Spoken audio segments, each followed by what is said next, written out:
No, no es fácil porque no dependemos de nosotros. Nosotros sabemos lo que tenemos que hacer, vamos a hacer nuestro trabajo o intentar hacer nuestro trabajo, que es ganar, no nosotros. Así que nos toca ganar y esperar a ver lo que pasa en Lemona. Hombre, yo confío en que nosotros ganemos, luego a ver lo que pasa en otro partido. Es el problema de tener que depender de otros, que no sabes lo que puede pasar. Entonces, nosotros lo único que podemos hacer, lo que está en nuestras manos, que ganar el domingo.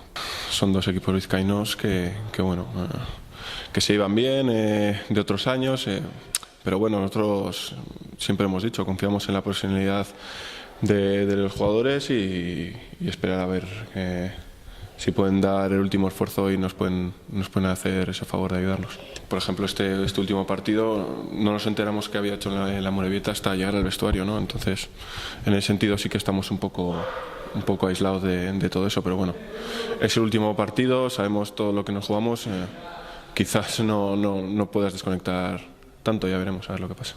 No porque nosotros cada vez que hemos salido a jugar lo hemos intentado hacer lo mejor posible. Bien, es cierto que muchas veces no se han dado como queríamos o como esperábamos, entonces bueno, en ese sentido quizás un poco que sí que podíamos igual haber hecho algo más, pero bueno, ya te digo, siempre hemos hecho lo mejor posible y lástima que no hayamos podido dar un poquito más.